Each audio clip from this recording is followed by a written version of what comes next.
OTV रे खबर प्रसारण पर नंदिनीर जेजेमार है शुद्धिक्रिया आगक आसी सहयोग हाथ बढ़ाइले स्वेच्छासेवी संगठन और बदान्य व्यक्ति।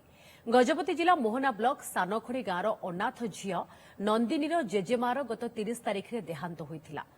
शुद्धिक्रिया पाखरे अर्थ नथिबारु से घर को घर बुली चाउल एवं टंका मागुथिले।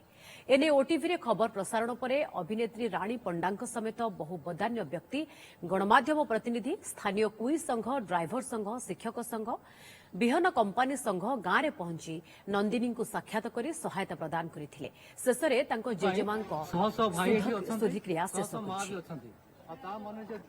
मु असुविधा थी मो बापा चलीगला मो माँ भी चलीगले मो भाई मो जेजेमा मु रोलु मो भाई भी चलीगले मो जेजेमा मु रोलु। मो जेजेमा भी 30 तारिख दिन मत छाड़ी चली जाइछंती। जेजेमार शुद्धिक्रिया पे असुविधा होतिला। अनेक लोक अनेक सार माने एवं अनेक सुजोग मते मिलिला एवं चाउल एवं पनीपरिबा डाली रेशन सामान सब किछि साहाय्य करिसंती।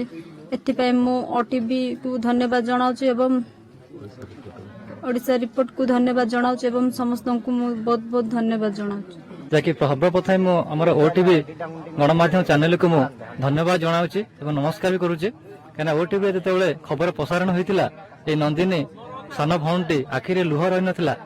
जेतेबेले आमे देखिथिलु मु सेटा कल्पना करि कहि पारुनी आज्ञा से जो दुखर कथा ओटीवी रे प्रसारण होइतिला। राति मो निद हजि जाइतिला। संगे संगे आम कर्मी मान को कही जे तुरंत व्यवस्था करंतु आमे सही भौणी पाखरे पहुंचीबा जोटी दुख देखी जने दुखी को साहाय्य हाथ बढ़ाइबा।